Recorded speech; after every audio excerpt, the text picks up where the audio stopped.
नमस्कार, टीवी 24 में आप सबका बहुत बहुत स्वागत है। मैं हूं मोहित कुमार साहू और आज हमारे साथ सीधी बात माननी के साथ इस खास कार्यक्रम में हमसे जुड़े हुए हैं, हमारे चैनल के साथ जुड़े हुए हैं टंकराम वर्मा जी। पहली बार विधायक बने और पहली बार मंत्री बने, खेल युवा एवं राजस्व आपदा विभाग के मंत्री बनाए गए हैं। सरकार और विष्णु देव साय जी ने मुख्यमंत्री उन्होंने भरोसा जताया है टंकराम वर्मा जी पे। टंकराम वर्मा जी, हमारे चैनल में आपका बहुत बहुत स्वागत है जी। धन्यवाद धन्यवाद। चूंकि टंकराम वर्मा जी अभी बिल्कुल नए विधायक हुए हैं और सबसे महत्वपूर्ण बात मैं ये भी बताना चाहूंगा, चूंकि टंकराम वर्मा जी बहुत नीचे स्तर से शुरू किए हैं अपने राजनीतिक करियर को भी कह सकते हैं। ये सबसे पहले तो टीचर भी थे, शिक्षक भी थे।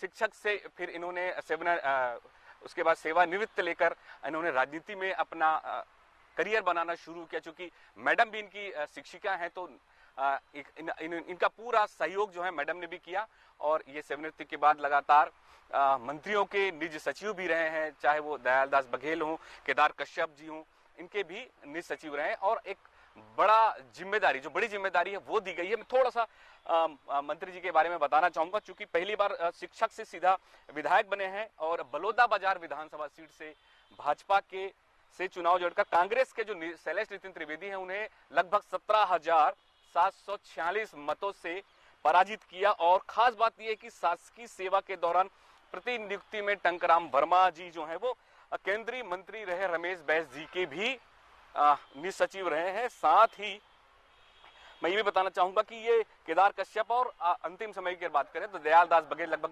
5-6 साल पहले दयाल दास बघेल के भी पीए रहे हैं। तो निश्चित रूप से एक बड़ा दायित्व इन्हें सौंपा गया है। और मैं आपसे सबसे पहले तो टंकराम जी वर्मा जी मैं समझना चाहूंगा कि शिक्षक से लेकर निज सचिव से लेकर आप पीए से मंत्री बन गए हैं, इस सफर में आप किन किन जिम्मेदारी को आपने बखूबी निभाया, हर को कैसे देखते हैं इन सब चीजों को आप? देखिए, जब से मुझको समझ आया तब से मैं सामाजिक कार्यों में, गांव की गतिविधि में भाग लेता था। एक भावना मेरे अंदर थी कि मैं लोगों के काम आऊं, लोगों का काम करूं, उनकी सेवा करूं और जो हमारा गांव पिछड़े हुए हैं उस गांव में अपन क्या सुविधा मुहैया करा सकते हैं। इसी बीच में काम करते रहा और संयोग ऐसा बना कि मैं शिक्षक था। शिक्षक के साथ साथ राजनीतिक लोगों के साथ काम करने का अवसर मिला, जिसमें माननीय करुणा शुक्ला जी जो विधायक थे 93 में, उनके साथ काम किया।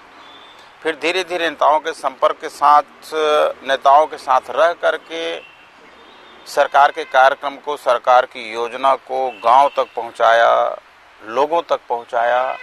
और मैं उसी धुन में लगा रहा कि मैं क्या सेवा कर सकता हूं, लोगों को क्या सुविधा दे सकता हूं, किसकी तकलीफ को दूर कर सकता हूं, किस गांव में कौन सा काम प्राथमिकता से कराना है।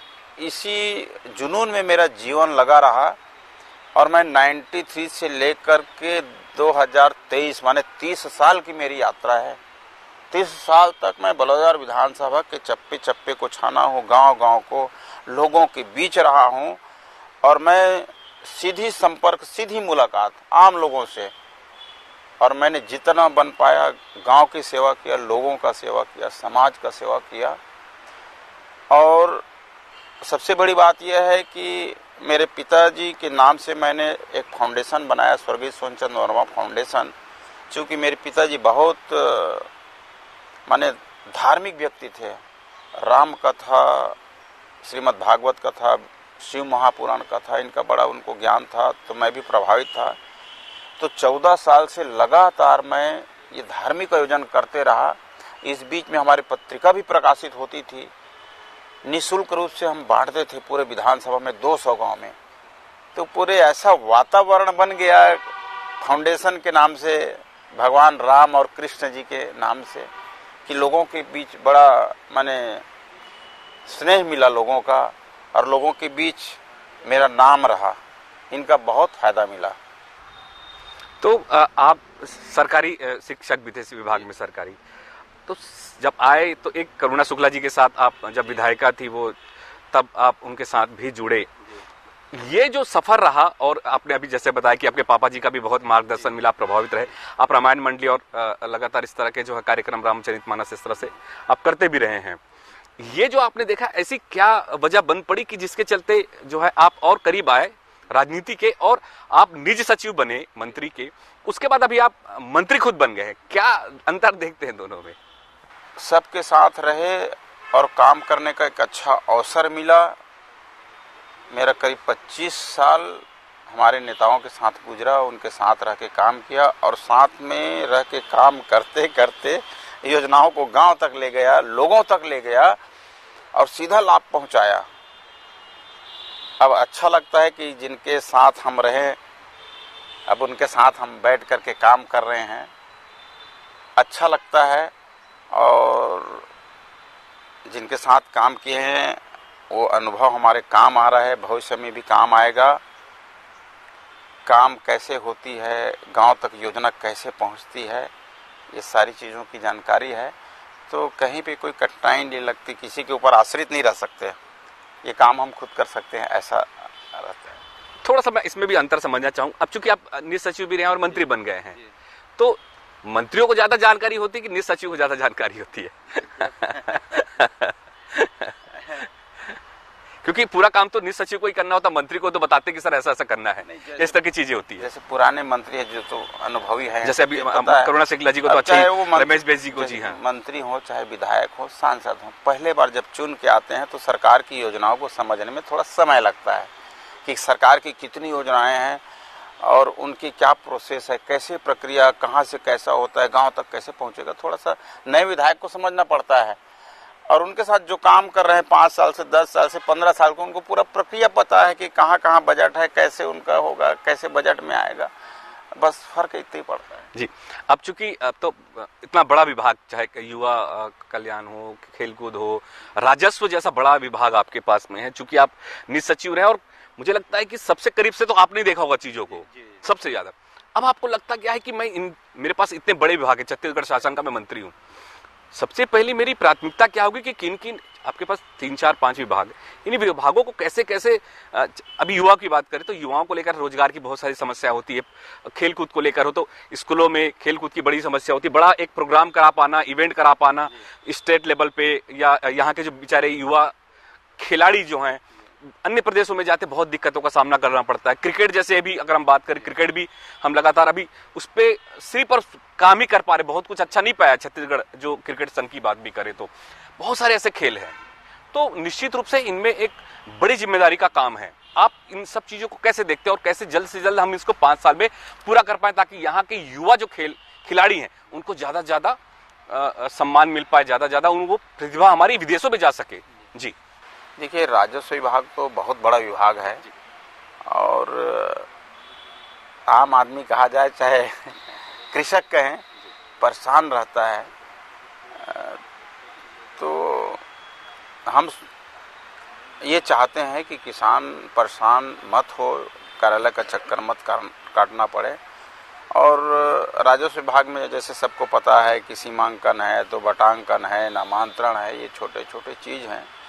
मैं अधिकारियों से भी अपील करता हूँ, कई बार बैठक भी लिए हूँ, देखो भाई आप और हम इसीलिए बने हैं कि हम लोगों की सेवा करें, ये सेवा भाव प्राथमिकता है। आज ही एक से बात हुई तो उसको भी समझाया मैं कि हम सेवा के लिए बने हैं, मानवीय आधार पे लोगों की जो समस्याएं उसको सुने और जो कर सकते हैं करिए, किसी को आप चक्कर मत मरवाइए। मैं कहा आप काम करेंगे तत्काल उसका आशीर्वाद मिलेगा, पुण्य मिलेगा, ये इससे बड़ी चीज और कुछ नहीं हो सकती। ये मानवीय गुण, तो मैं उसी पे ज्यादा रहता हूँ, लोगों को यही समझाता हूँ।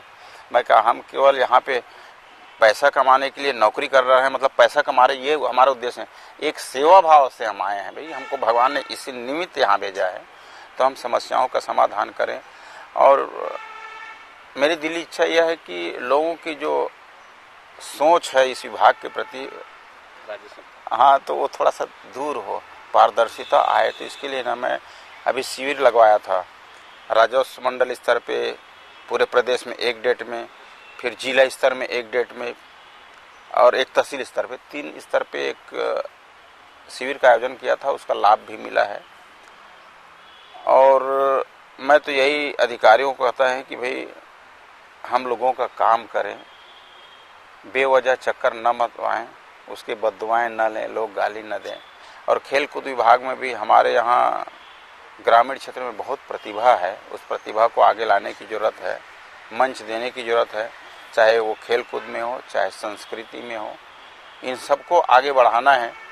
पिछली सरकार में, कांग्रेस सरकार में, चाहे जो भी हुआ हो, लेकिन हमने संकल्प लिया है कि इस विभाग को ठीक करेंगे। अभी तो हमारा शुरुआती दौर है और इस साल कोई हमको विशेष बजट भी नहीं मिल पाया। उसका कारण आप भी समझ रहे होंगे कि जो भारतीय जनता पार्टी ने जो घोषणा किया था विधानसभा चुनाव में कि किसानों को बोनस देंगे, उनको इतना 3100 रुपये राशि देंगे, 18 लाख प्रधानमंत्री आवास देंगे, महतारी वंदन का पैसा देंगे, दीनदयाल जी के नाम पर कृषि भूमिहीनों को 10,000 रुपये सालाना देंगे। इतनी बड़ी बड़ी योजनाएं हैं, तो पहले साल की बजट जो है इन योजनाओं को पूरा करने में लगा हुआ है और अच्छा लगता है कि हमारी सरकार ने जो घोषणा की थी वो अक्षरशः पूरा धरातल पे आ रही है और आने वाले साल में बहुत बढ़िया हो जाएगा। विकास के लिए, निर्माण के लिए भी बहुत सारे बजट का प्रावधान सभी विभागों को दिया है।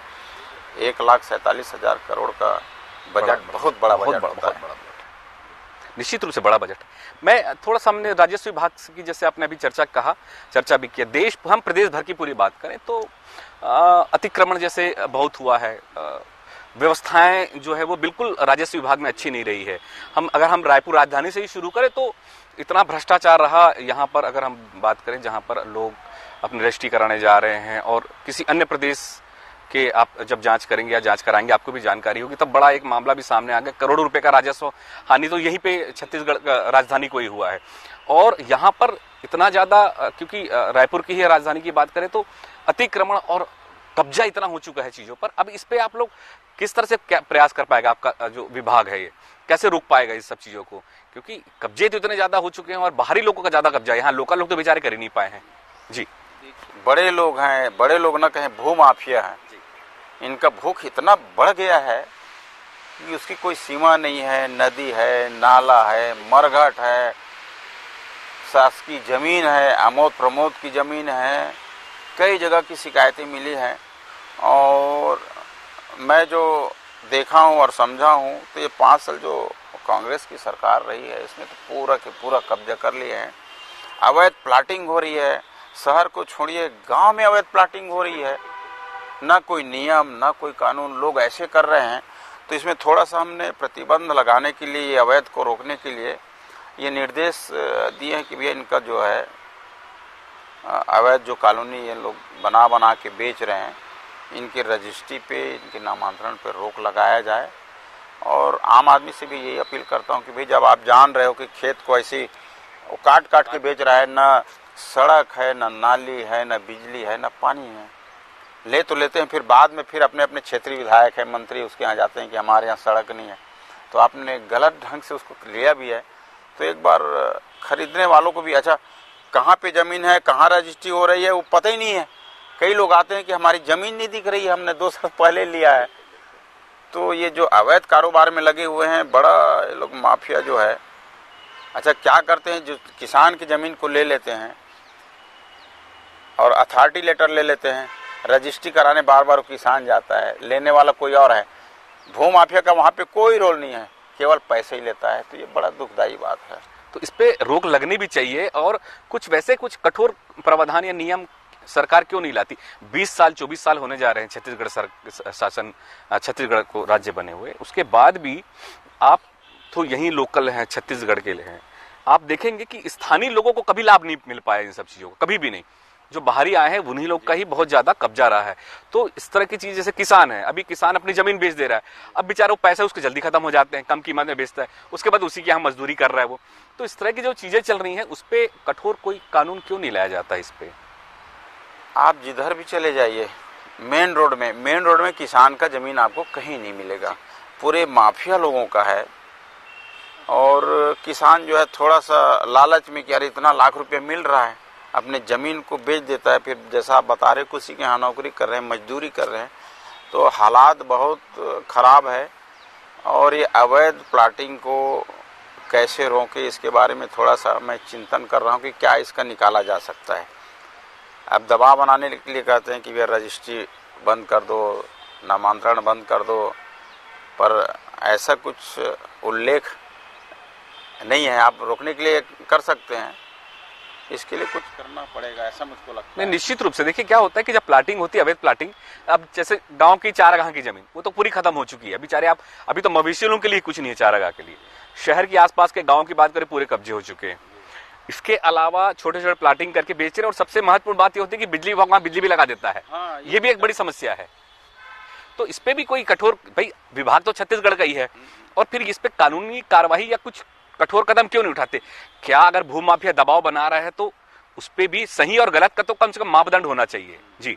तो इस पे आप लोग कुछ विशेष का ऐसा कुछ प्रावधान सोच रहे हैं कुछ? देखिए अब क्या है, एक मानवीय आधार पे कह लीजिए कि कहीं पे बस्ती बस गया है, वहाँ बिजली नहीं है, तो लोगों को लगता है कि भैया बिजली भी होना चाहिए। लोग बस गए हैं तो पानी पीने के लिए तरस रहे हैं, तो पानी भी मिल जाए, तो थोड़ा सा है तो गलत, लेकिन एक मानवीय दृष्टिकोण अपनाते हुए पानी भी दे देते हैं। आने जाने का साधन नहीं, भैया थोड़ा सीमेंट रोड बनवा दो, तो है तो ये गलत है और इस पे रोक लगनी चाहिए। मैं आपसे एक चीज और, मैं चूंकि इस चीज को मतलब आम आदमी भुगता है सब चीजों को, सबसे नीचे स्तर पे काम करने वाला सबसे जानकार होता है पटवारी। पटवारी को तमाम चीजें पता होती है, और सबसे ज्यादा अधिकांशता अगर देखें तो ऐसे कई मामले सामने आए हैं जिसमें भ्रष्टाचारी के रूप में पटवारी ही सामने आए सबसे ज्यादा, क्योंकि उनको पता होता है कहाँ पे क्या करना है, कहाँ पे क्या बैठालना है, कहाँ पे तमाम चीजें करनी है, हिसाब किताब गणित जो करना वो नहीं करते हैं। और जब आप जांच करते हैं तो पाते हैं कि वो मुश्किल से 50,000 तनख्वाह मिल रहा होगा शासन की ओर से, और उसके पास करोड़ों अरबों की जमीनें हैं। ऐसे कई पटवारी हैं, हर जिले में मिलेंगे आपको, ऐसे हर जिले में पटवारी मिलेंगे, और यहाँ पर वर्षों से टिके हुए हैं। चाहे वो आप जगदलपुर ले ले, बस्तर ले ले, बिलासपुर ले ले, दुर्ग ले ले, रायपुर ले ले, रायगढ़ ले ले, तमाम ऐसी जगह पे। तो ऐसे जो अधिकारी कर्मचारी हैं, क्या उनपे भी आप लोग कठोर कार्रवाई के लिए कुछ प्रावधान कर रहे हैं, सोच रहे हैं कि उस पर भी किया जाए? कुछ इनका प्रमाणित ऐसा शिकायत मिले तो कार्रवाई होगी, और जब तक शिकायत ही नहीं आएगी और केवल चर्चा में रहे तो उसमें संभव नहीं है कार्रवाई करना। उसका कुछ प्रमाण भी आए, शिकायत भी आए तो उसका जांच करवाएंगे, और जांच कराने के बाद यदि लगता है तो उस पर कार्रवाई। इस सरकार इतनी सीबीआई और ईओडब्ल्यू बना रही है, तो ईओडब्ल्यू से जांच क्यों नहीं करवा लेते? तो ऐसी पता चल जाएगा वर्मा जी कि भाई आप एक सामान्य इंसान होता है कि एक मेहनत कश ईमानदार व्यक्ति अगर महीने का तनख्वाह 50,000 भी बेचारे इस कठिन समय में नहीं कमा सकता, मतलब घर पालने में बड़ा मुश्किल होता है। अभी करोड़ों करोड़ रुपए अगर आदमी की बिल्डिंग है, कई जमीनें हैं, तो उसकी जांच होगी तो वैसे ही पता चल जाएगा। नहीं, उसकी शिकायत भी आनी चाहिए ना। सबसे पहली बात तो उसको, उस पटवारी का जो बता रहे हैं आपकी, इसका ये है, कई पटवारी है, मैं तो पूरी लिस्ट ही बता दूंगा, मेरे पास ऐसे बहुत सारे पटवारी है। अपने पास शिकायत आनी चाहिए, अगर शिकायत आएगी तो निश्चित रूप से जांच होगी। बिल्कुल जांच होनी भी चाहिए इस तरह से चीजों, क्योंकि आम आदमी और एक बेचारा किसान कितना परेशान होता है अपनी जमीन के लिए। आज जमीन के रेट कितने महंगे हो चुके हैं, तो निश्चित रूप से इस पे कठोर कार्रवाई, ताकि सरकार के लिए भी एक विश्वास का पहल हो सके कि ये सरकार आई है तो अच्छे के लिए आई है, आम लोगों के लिए सुविधा का विषय हो। दूसरी चीज, मैं थोड़ा खेल कूद की भी बात करना चाहूंगा कि हमारे यहाँ युवा जो है बाहर खेलने जाते हैं। कई ऐसे बड़े खेल हैं जहां पर उनको ना सुविधाएं मिलती है, ना आने जाने के लिए सुविधा मिलती है, ना उनके पास जूते चप्पल होते, जो स्पोर्ट्स खेलते हैं वो खेल करते हैं। उनके जो सम्मान जो दिया जाना चाहिए उनको शासन प्रशासन की, उनसे वो सम्मान नहीं मिलता। वो अच्छे पदों पे भी और ओलंपिक भी जो खेल चुके हैं या नेशनल लेवल पे भी खेल चुके हैं, उनको सम्मान नहीं मिल पाता। आज भी बेचारे वो ऐसे कई लोग हैं जो छोटा सा ठेला लगा के काम कर रहे हैं, कोई मजदूरी कर रहे हैं, ऐसे कई मामले सामने हमने भी बताया, ऐसे कई मामले सामने। तो ऐसे लोगों को सामने उभार कर उनको नौकरी देकर उनके परिवार पालन पोषण, जो प्रदेश का नाम रोशन कर, उनके लिए कुछ विशेष क्यों नहीं किया जा सकता? हमारे छत्तीसगढ़ में बहुत से प्रतिभाएं हैं जो ओलंपिक में भी मेडल लेके आए हैं,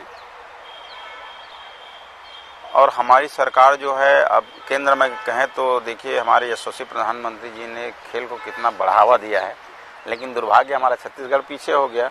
लेकिन अभी हमारे विष्णु देसाई जी की सरकार, हमारे मुख्यमंत्री जी का विशेष लगाव है कि खेल क्षेत्र में एक अच्छा काम करें, और जो सुविधा एक खिलाड़ी को मिलना चाहिए वही सुविधा यहाँ से हम लोग देंगे, और छत्तीसगढ़ का नाम रोशन करे, उनकी पहचान भी प्रदेश में राष्ट्रीय और अंतर्राष्ट्रीय स्तर पे हो, इस दिशा में हम लोग काम करेंगे। गांव-गांव में खेलकूद के मैदान भी नहीं है, धीरे-धीरे अतिक्रमण के शिकार हो गए, तो उसके लिए कुछ विशेष प्रावधान? नहीं, देखिए जहाँ पे जमीन बची हुई है उनको हम लोग सुरक्षित रखने का प्रयास कर रहे हैं। आज भी गांव-गांव में क्रिकेट और फुटबॉल बच्चे लोग खेलते हैं, पर सब अतिक्रमण के उसमें चपेट में आ रहे हैं। तो उसके लिए हम लोग वही है कि भाई कम से कम वो जगह को घेरो, कहीं न कहीं से फंड की व्यवस्था करें तो आने वाले पीढ़ी के लिए सुरक्षित रहे। ये उसमें प्रयास कर। जितने भी बच्चे हैं, युवा हैं, उनका प्रतिभा सामने तभी आती है और शारीरिक रूप से भी अच्छे हो पाते हैं वो। ऐसी बहुत सारी चीजें हैं जिनको करने की आवश्यकता है। निश्चित रूप से एक बड़ा आपकी जिम्मेदारी भी और दायित्व भी बड़ा बनता है। मैं एक और आपसे जानना चाहूंगा, चूंकि आप बलौदाबाजार से जिले से अभी नया नया जिला बना है बलौदाबाजार भी, तो आप वहां से मंत्री बने सीधा विधायक बनने के बाद, कितना महत्वपूर्ण मानते हैं इन सब चीजों को, कितनी जिम्मेदारी समझते हैं इन सब चीजों को? बलौदाबाजार को मैं कहूंगा कि इतिहास में पहली बार वहां पे प्रतिनिधित्व, मंत्रिपरिषद में प्रतिनिधित्व करने का अवसर मिला है। तो लोगों की अपेक्षाएं बहुत ज़्यादा है और उनका अपेक्षा रखना जायज़ बात भी है कि भाई अब हमारे क्षेत्र में बड़ा काम होगा, बड़ा विकास होगा, ये क्षेत्र जो है पिछड़ा हुआ है, यहाँ अच्छा काम होगा, ऐसा उन लोगों का मनसा है।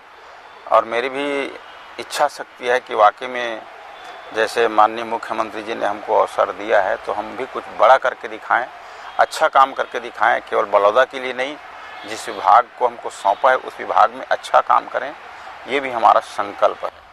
भाटापारा बलौदाबाजार पूरे सीमेंट कंपनियों का बड़ा एक अति, वहाँ पे अगर बात भी करें पर्यावरण को लेकर भी बहुत दिक्कतें होती है, आए दिन ट्रकें चलती हैं और पर्यावरण को लेकर बड़ी संकट की स्थिति है उस क्षेत्र में भी। तो उस क्षेत्र के लिए कुछ विशेष और आप सोचना चाह रहे कि यार मेरे इस बलौदाबाजार क्षेत्र में कुछ व्यवस्थित हो जाए चीजें? बलौदाबाजार क्षेत्र की सबसे ज़्यादा ना ये फैक्ट्रियों के कारण सड़क बर्बाद हुआ है। तो पहली प्राथमिकता तो यह है कि हम सड़क को ठीक करें। जितना फैक्ट्री है सब गाड़ियां चलती है, इतनी गाड़ियां कि उसके कारण सड़क बर्बाद हो गई है। तो मेरी पहली प्राथमिकता तो वही है कि हम सड़क को ठीक करें, मरम्मत कराएं, आने जाने लायक बने।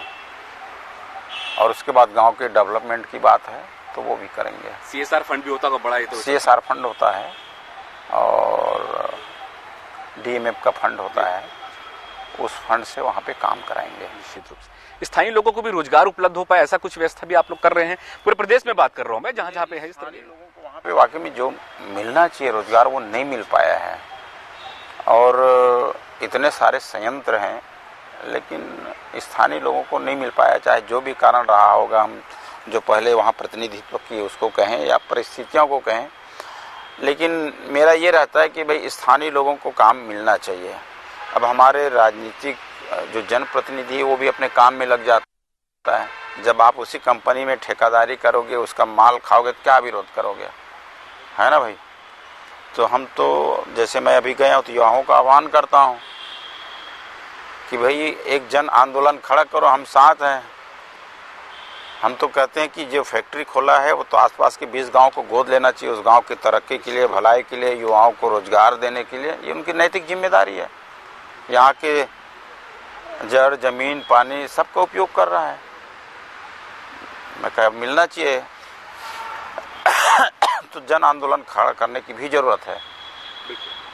निश्चित रूप से जन आंदोलन भी जरूरत है और स्थानीय लोग को रोजगार मिली, ये सबसे महत्वपूर्ण, क्योंकि आपके जगह पे वो अगर कर रहे हैं तो निश्चित रूप से उस क्षेत्र का विकास भी होना चाहिए, रोजगार भी उपलब्ध होना चाहिए, ताकि वो अपने क्षेत्र के परिवारों को पालन पोषण भी कर पाए, क्योंकि वहीं से रहते आ रहे हैं।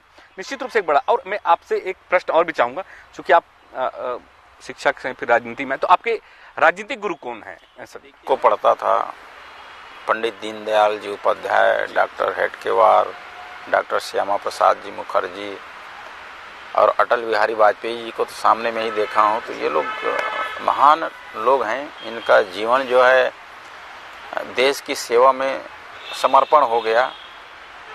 और उन्हीं से मैं कहीं पे पढ़ा हूँ कि राजनीति जो है समाज सेवा का एक माध्यम है।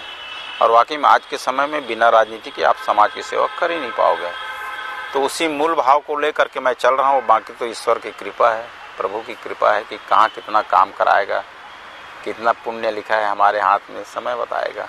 निश्चित रूप से मैं अपने दर्शकों को बताना भी चाहूंगा, चूंकि टंकराम वर्मा जी मंत्री भी हैं और इनको काफी ख्याति प्राप्त है राम मंडली, रामायण, इन सब चीजों में। मैं अपने दर्शकों के लिए चाहूंगा कि टंकराम वर्मा जी चूंकि कैबिनेट मंत्री भी है तो थोड़ा सा कुछ गुनगुना के जरूर हमारे दर्शकों को एक अच्छा संदेश दें। जी। भी पूरा हमारा देश राममय वातावरण में जब से राम लला जी विराजे हैं, तो एक पंक्ति उस भगवान राम के लिए, जरा देर ठहरो राम, जरा देर ठहरो राम, तमन्ना यही है, जी भर के हमने देखा नहीं है, जी भर के हमने देखा नहीं। बहुत बढ़िया, बहुत खूबसूरत। तो जय जय श्री राम के उद्घोष के साथ बहुत अच्छा उनके साथ वार्तालाप रहा, बहुत अच्छी चर्चा रही। निश्चित रूप से प्रदेश के विकास में टंकराम वर्मा चूंकि काफी करीब से देखें और स्थानीय और छत्तीसगढ़ के पुत्र हैं, किसान पुत्र हैं और शिक्षक भी रहे हैं, उन्होंने शिक्षा भी दी है, अब तो मंत्री बन गए हैं, तो निश्चित रूप से प्रदेश में विकास के जो कड़ी है, खासकर अगर खेल कूद युवा की बात करें, राजस्व की बात करें, तो एक बड़े क्रांतिकारी योजनाओं के साथ आने वाले समय में हम जरूर देखेंगे। टंकराम वर्मा जी को बहुत बहुत धन्यवाद, बहुत बहुत शुक्रिया आप हमसे जुड़ने के लिए टंकराम वर्मा जी। नमस्कार।